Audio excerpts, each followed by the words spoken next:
I knew it. I knew it. I knew it as soon as we did an episode about the future of Steve Clifford this late into the season, that news would break after we got done. And sure enough, Woj breaking the story that Steve Clifford, the head coach of the Charlotte Hornets, stepping down at the end of this season. And so let's do it again.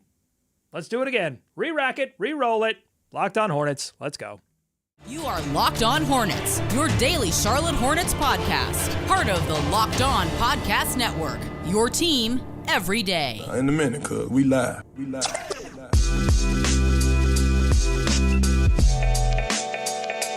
This is Locked On Hornets, a live edition here on YouTube, and I'll repost this to the feed. Topo, that's what we say when we go live. And we've got folks coming into the live chat already. Let me know your thoughts on this news that Steve Clifford will step down at the end of the season. This live episode right now coming in just minutes after this news broke. The story went live at 10:47 a.m. Eastern time, and here I sit at 11:20, ready to sort of digest this with you. I'm going to read a lot of this Woj report and just kind of respond to it. And then tomorrow we'll get Walker back on here, and I'm sure he's going to talk a lot about it on WFNZ, so make sure to check him out 12 to 3 on the Wes and Walker show. But we will sort of get all of the second order effects of this, including what names potentially could be, although Woj mentioned some of the names of coaches. But I really just want to sit on this Clifford news for a second. Ethan saying Topo, C-Jack saying we live. Books and Doug's best friend said Borrego round 2, ? It fits the team's history. Well, they do have a history of recalling coaches, that's for sure. Paul Silas, and then, of course, Steve Clifford now stepping down after his second rodeo with the team. Turtle Master 4 saying glorious day. Oh, listen, I'm not going to sit here and celebrate anyone losing their job, although he moves into the front office, so did he really lose his job? I think it's like one of these things where you can say, hey, this seems like a situation where this was the best option for everyone. Clifford gets to remain with this franchise and have some influence in what's going on, while at the same time, the Hornets get to move on and get a good coach. So maybe we celebrate that the Hornets are moving forward, and Clifford's not a part of that, but we're celebrating that the Hornets are moving forward. Let's see. Tucker's saying best case scenario. Eternal Master 4, Rajon Rondo as coach. That's a wild name. He just retired from playing, so that would be a quick jump. I don't know about that one. Rex Walters saying rough day for Pops. Tucker saying Clifford is a great basketball mind. Just got to get a great offensive system development coach.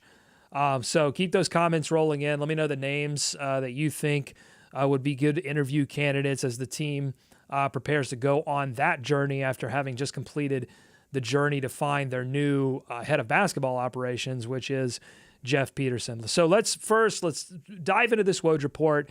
And a lot of what's in this Woj report, it's not direct quotes from Clifford, but it seems to be coming from Clifford. And that's not surprising because Clifford has been on Woj's podcast multiple times, and he's very candid when he goes on Woj's podcast. It seems like there is a relationship there. So while these aren't direct quotes, it is the closest you're going to get in these situations. So Woj writes, Steve Clifford is stepping down as the Charlotte Hornets coach at the end of the season, is working to finalize a front office role with the franchise, sources told ESPN.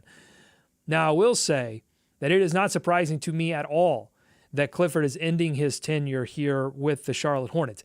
And it's not even surprising that it is a mutual decision, that it is not a straight firing. What is a little surprising to me, though, is that this idea that Steve Clifford is working to finalize a front office role. We don't know what that front office role is going to be, but that's surprising to me only from the perspective of Clifford, in his time as coach, has been pretty clear that he loves to coach, and he has avoided all conversations about front office types of decisions. That's not his job. He doesn't involve himself with that. He seems to be like coach's coach. And it's important to note that when he stopped coaching in Orlando, he moved on from Orlando, fired from Orlando, whatever. He went into a coach's consulting role with the Brooklyn Nets. He did not go immediately into a front office role, but now we don't know what that front office role looks like. In the same way, we're not entirely sure what the front office role looks like for Mitch Kupchak, who also sort of left his post and melted into the background. So it's surprising that Clifford is doing that. I guess it's not entirely surprising that this is happening, though, because the general trend for the Charlotte Hornets, as they've moved on from the Michael Jordan era of team ownership into the Plotkin, Schnall, et al. Version of the Charlotte Hornets, is that it's not a clean break. And it hasn't been a clean break for obvious reasons, in that both Rick Schnall and Gabe Plotkin seem to have relationships with Michael Jordan. Michael Jordan remained has a minority, a very small stake in the team, but does have a stake in the team. And so there has been it's kind of like the Hornets are molting. It's like they're shedding their skin slowly from the old version of this organization into what it is becoming. And it is becoming young. It is becoming new. Jeff Peterson, very young, general manager, EVP of basketball operations. And according to this report, going back to what Woj is saying here, he does mention that Clifford didn't want to hinder the franchise's ability to compete for the top young coaches available in the marketplace, okay? That could have just said top coaches. This did say top young coaches available in the marketplace, and it allows the Hornets to begin an immediate search for his successor. And then he goes on to mention some names like Boston's Charles Lee, Sacramento's Jordy Fernandez, Miami's Chris Quinn. Getting a little of that Spoelstra tree started. Phoenix's Kevin Young and others are among the league's assistant coaching candidates expected to be considered in the Charlotte process. So there is a slow molting, a transition. It's not a clean break. It's not, all right, clean house, everybody that used to be part of this organization goes. Although this is probably a bad day for a lot of the assistants that Clifford brought in, because this organization is already holding on to some assistants that Borrego had. So at some point you got to start, moving some of those assistant coaches out to make room for the young coach that is going to come in, because that was a sticking point, I think, reported for Kenny Atkinson, who was going to be the head coach, had agreed in principle to be the head coach of this team after Borrego's removal. And they didn't want to let him bring in all of his assistants, and that appeared to be one of the sticking points.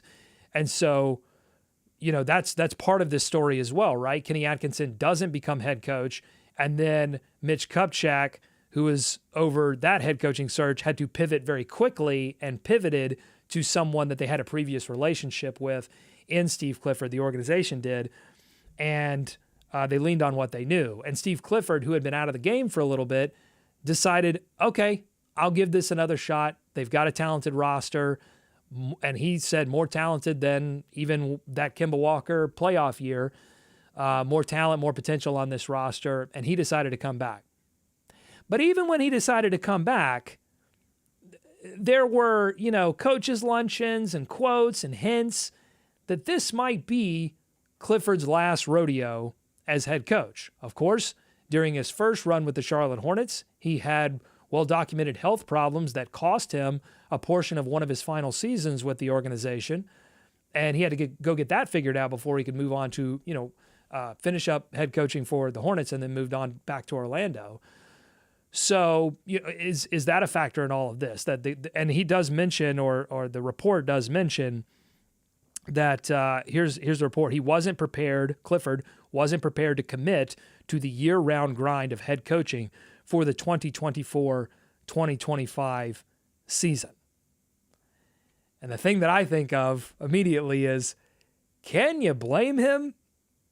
Because he agreed to come back almost as a favor. I mean, you're getting paid, but almost as a favor to the organization to get him out of this bind that they were in when Kenny Atkinson told them to go away. And he comes back to a haunted house. Injuries everywhere.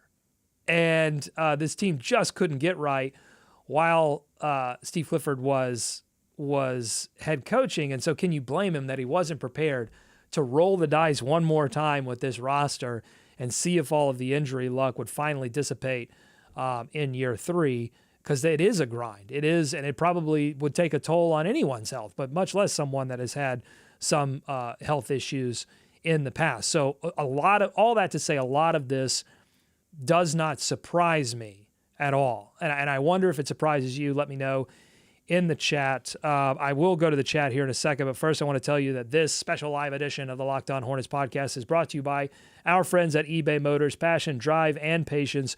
What brings home the winning trophy is also what keeps your ride or die alive. eBay Motors has everything you need to maintain your vehicle and level it up to peak performance. Superchargers, roof racks, exhaust kits, LED headlights, more.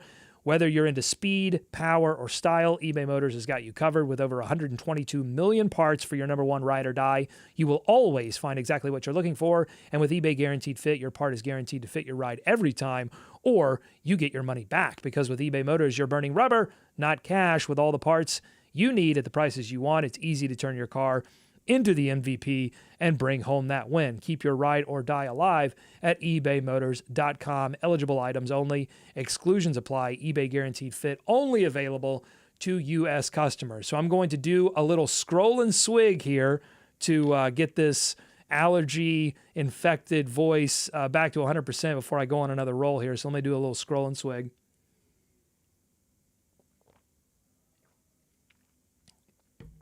All right, let's head over to the chat. Bam Bam saying, I would love to see JJ Redick interview. He's got a great feel for the game, high basketball IQ, plus he's young, just left the league, and can relate to the players. I mean, not a bad suggestion, but all of these like young players, or all these players that have recently retired, it's all about, do you have the desire to coach?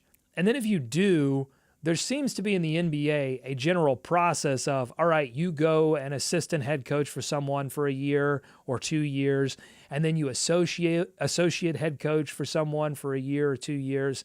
Typically, you don't see players go from retired to media and then right back into coaching. And typically when that happens, I mean, I'm trying to think, if you can think of a just slam bang success story of that happening right off the bat, let me know. I think that would be a big risk to go to JJ Redick, because like what experience does he have managing a team from a head coaching perspective? Because head coaching is not just about, let me draw up some plans for a game. I mean, there's a lot more to it that goes into it in terms of managing the team day to day and managing a staff. I mean, there's a people management element to the head coaching gig that not everyone is cut out for.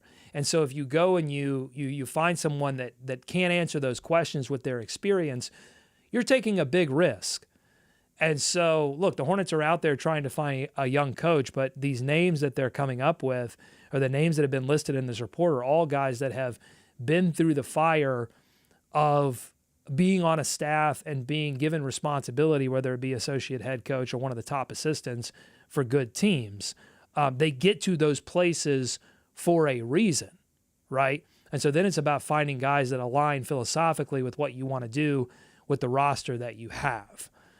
So that's that. But it's an interesting suggestion, and I think there will be a lot of interesting names. And it will be, look, we got these names right now, but that's the names right now. The search, I think, if you take the GM search to be any indication, they cast a pretty wide net there. And they had a lot of names and a lot of different age ranges and a lot of different experience levels, and they ended up going with the young guy. So do they continue the youth movement with the head coaching position? We'll see.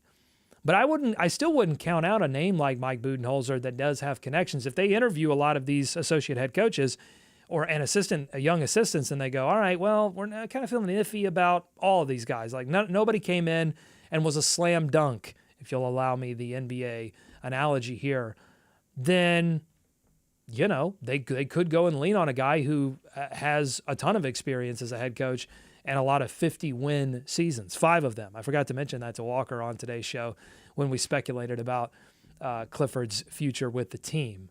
So let's do some more scrolling. Chan saying might be early for JJ, but a consultant. That's very interesting. Yeah, who's going to fill those assistant roles when they find the head coach. That's where you could say, "Ooh, J.J. Redick, maybe Don Staley from University of South Carolina. Maybe you do a call up there." And some other names. Daniel has a few names here. Mike Bibby, Jay Wright. There's another name, somebody who's very experienced as a college coach. It doesn't really align with this report at all, but we'll see. We'll see when the names start to pop up. But I think it's good for the organization that they can start this process now early, that they don't have to wait. Too often in the past, 5 to 10 years, the Hornets have been a little bit caught on the back foot, both from a player acquisition perspective and sometimes from a coaching perspective and a front office perspective, just across the board. So this is, look, I can see where you would have problems with the not clean break aspect of so much of what the Hornets have done since Michael Jordan sold a majority of his stake in the team. Because they didn't do a lot of winning under Jordan. They didn't have any playoff success. And so it would be nice to see like a clean break. All right, clean house. We're going to go in a completely different direction. That's not what they're doing. You can have a lot of problems with that.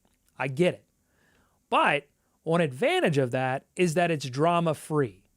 It is a nice little PR thing where you're not firing Clifford and then everybody else around the league and in the media is saying, look at these idiots. They don't know what they're doing. Firing Clifford who,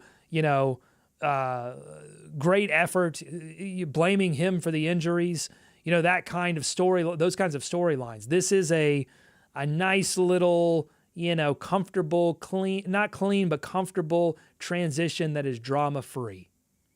And look, after the whole Kenny Atkinson debacle, you probably need drama-free. It's nice to be drama-free. And Clifford has meant a lot to this organization. And so whatever you think about him as his head coach acumen, and I know a lot of people have strong opinions on his ability to coach in game and who he plays and who he doesn't play, and does he play the young players and does he not play the young players, blah, blah, blah, blah, blah, blah, blah, blah, blah, blah, blah, blah. You cannot argue with the man's work ethic, and you cannot argue with the man's ability to connect with a team. He does improve teams, and has been one of the sort of worst luck head coaches in the entire league. You have to, if you have a human bone in your body, if you have a human heart, you have to feel some compassion for the man. He bought a haunted house and he couldn't get out of it. And now someone gave him a lifeline. Someone in the organization gave him a lifeline and said, look, we'll put you in some temporary housing. We'll take the haunted house off of your hands. We'll give it to somebody else, and we'll get you set up with some a nice rental that you can hang out in until you find whatever it is you want to do. I think it's a nice thing. And honestly, if you question some of the draft decisions they had during their first run, under the Cho era, if Clifford is going to be involved in maybe future draft decisions, that might not be a bad thing. Because, I think he had a good keen eye. It seemed like he had an affinity for Devin Booker. It seemed like he had an affinity for Donovan Mitchell in some of those past drafts, and less of an affinity for Malik Monk, less of an affinity for Frank Kaminsky and some of those other decisions. So, if he is going to be involved in that way, might not be a bad thing. Tyler saying Budenholzer, Adrien Griffin, younger coaches J.J. Redick, Jamal Crawford, Butter Griffin. Well, I mean, with the way things ended with Adrien Griffin in Milwaukee, I'm not sure that he's going to be tops on the list of many of these head coaching gigs. We'll have to see. And Noah's saying I would like the Hornets to interview Adrien Griffin because I think he is a great coach for Charlotte. So a lot of people in the chat wanting him to get a look. And I think Budenholzer, that name will eventually come up. I would be very surprised if that name is not mentioned at all as we get through this process. So let's look. I want to go back to the report, though, and read this. Charlotte's new executive vice president of basketball operations, Jeff Peterson, and co-owners Rick Schnall and Gabe Plotkin were open to bringing him back as coach next season, but Clifford, 62, decided he wasn't prepared to commit to the year-round grind. I believe that the organization was open to continuing a relationship with Steve Clifford. I'm less inclined to believe that relationship was as him as head coach. I think this was probably a situation where both sides were starting to read the room, right? And we talked, if you want to go back to this episode that we posted right before the news came out, we were talking, Walker and I were talking about this, that there's writing on the wall. And if the organization really wanted to get a jump on starting the new era of Hornets basketball, why not now? Because LaMelo didn't come back, because Mark didn't come back, and you never got an opportunity to see Clifford with the full squad make enough of an argument that he was the guy to move forward. Why not go ahead and you're going to start from ground zero next offseason anyway, right? I mean, so many guys have missed so much time that you don't even know what this team is. If you knew what this team was and you knew what it was under Clifford and you thought that there was some ceiling that he could reach that was just outside of your grasp, then there's an argument to hang with it. And there's probably an argument from Clifford's perspective. Hey, I've seen enough. I know what this team is. I know what I can build it into. Let's go. But he was going to have to start that process. When you talk about year-round grind, what I think Clifford's really talking about there is I've got to start over again. I started over when I first joined, and I formed a good relationship with LaMelo, and then I had to start over again in year 2. Can I really start over again and figure out what all of this means? It would have been very difficult. And then had next season, if everybody was healthy and everything went right, and you got to the beginning of next season and you had another rough start, then if you're Clifford, you're probably getting fired. There's no front office role. There's no transition. There's just probably like, all right, thanks, but no thanks. So I think this was like a mutual understanding, like just looking each other in the eyes and going, you're thinking what I'm thinking? You're thinking what I'm thinking? Yeah, okay, good. Let's do something else. I think that's what this was. All right, I'm going to do another swig and scroll, and then I'm going to tell you about first I'll tell you about our friends at Amazon Fire TV. Fire TV is your destination for sports, from live games to highlights to in-depth analysis. Fire TV offers amazing viewer experiences with smart TVs, as well as the Fire TV Stick that you can plug into your existing TV that provides access to millions of movies and TV episodes, as well as free and live TV, whether it's opening weekend for baseball. I'm starting to get into baseball. I'm going to try to pick up my Braves fandom off of the floor that I left after the World Series victory. I'm going to try to pick that back up off the floor. Amazon Fire TV will help you with that. And Fire TV recently created Fire TV channels to deliver a constant supply of the latest videos from your favorite sports brands, all for free. Fire TV channels lets you dive in to all of the game analysis, highlights, and more to keep up to date on all the latest in the world of sports, March Madness, baseball, NBA. Check it out, Fire TV. All right, swig and scroll.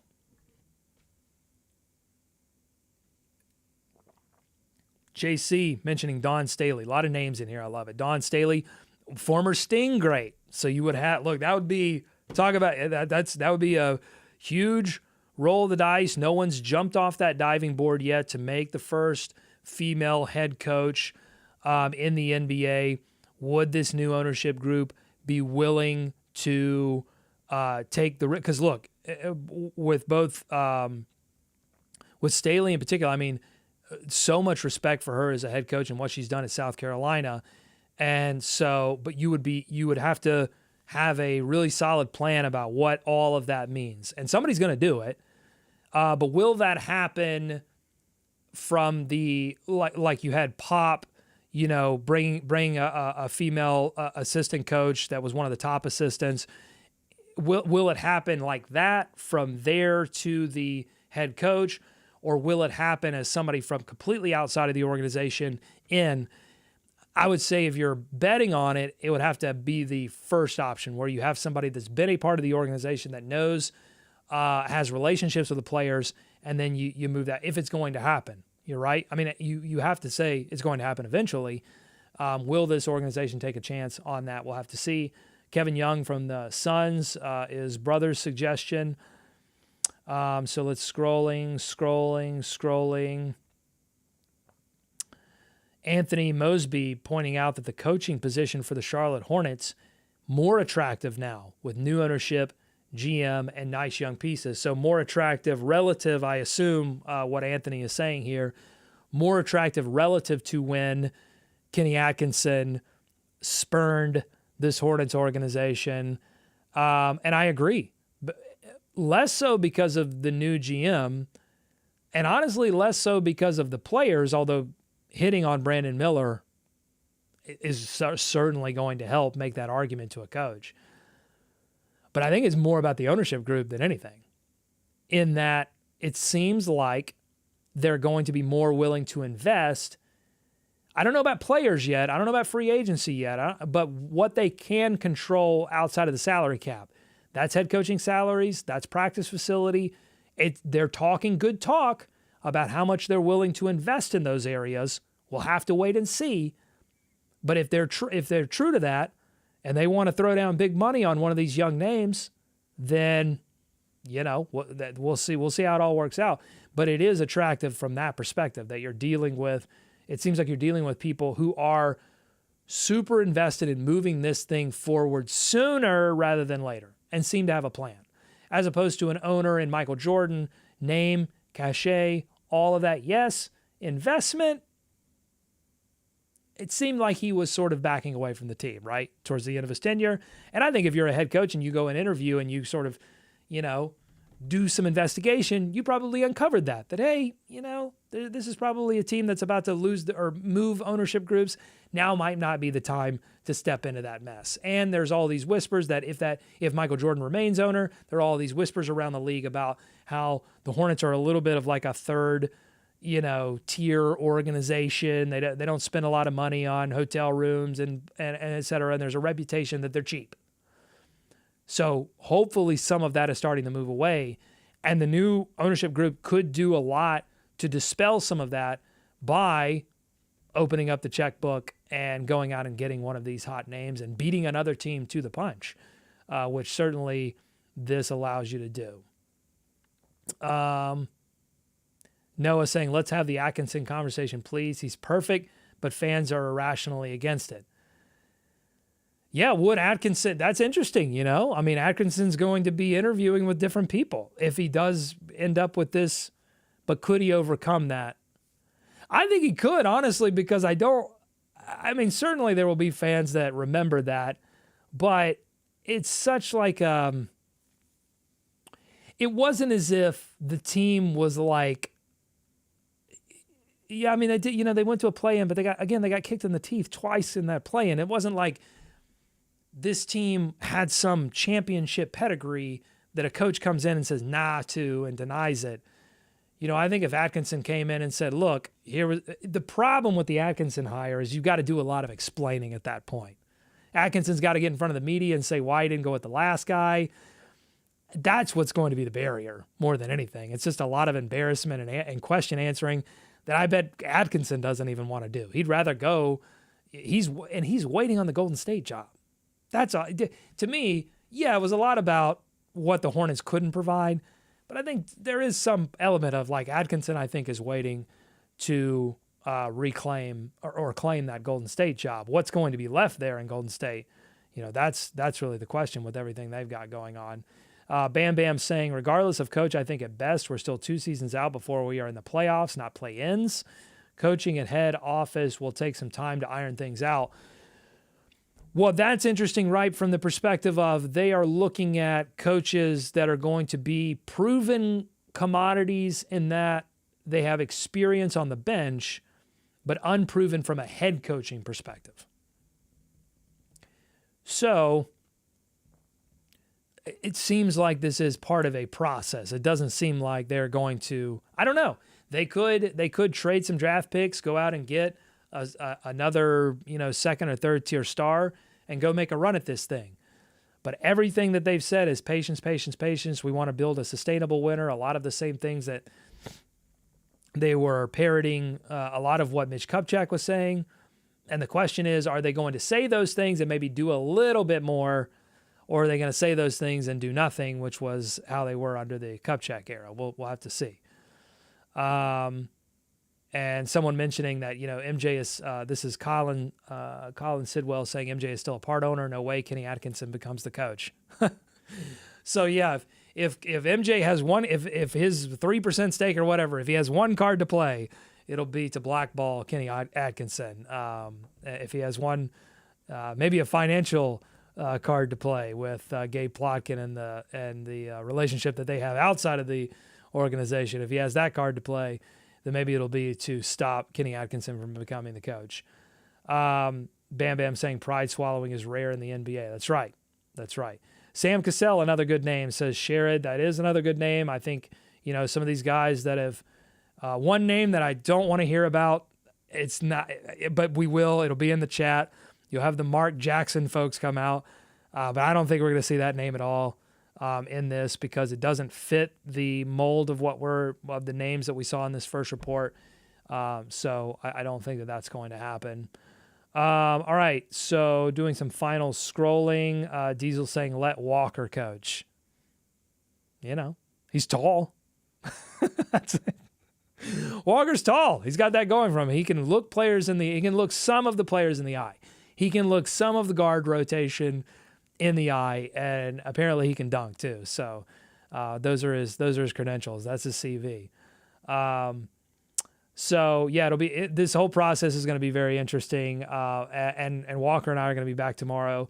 Going to get more of his thoughts as we continue to digest this. And look, Clifford, now that this is out, Clifford is going to have to answer questions as soon as tonight. They've got a game tonight against the Portland Trail Blazers, and so you're going to get more from him during the pregame and probably postgame, and more from the players too. I mean, you're going to hear from some of the players postgame, and I think you're going to hear a lot of, about what he has brought to this organization in terms of trying to get them to think about what an actual playoff roster looks like, despite the injuries not providing him with anything close to the talent level that one would need to even try to make a team better. You can only do so much with the ingredients that you're given, and I think that's the story of Clifford's second run with the team. Okay, thank you so much for watching this live edition of Locked On Hornets. Wanted to jump back on here, talk this through, digest this with you. I think we did some good digesting. I just heard my tummy rumble. It's almost lunchtime here for me, so I'm going to do some more digesting of a ham bagel here in a second. Make sure you're subscribed. If you're watching this on YouTube Live right now, please subscribe to the audio channel on Apple Podcasts, Spotify, whatever you got. Do them all. It helps, even if you don't plan to listen, although I will say sometimes when the video gets wonky, the audio comes out first. So if you want to hear us immediately, audio is the way to do it. But just subscribe and get those episodes rolling into your feeds because that helps the show. It helps us continue to provide you with the free content that we're doing every day. All right, so we're going to be back on here tomorrow. Thank you so much. Go Hornets, go America. Let's swarm Charlotte.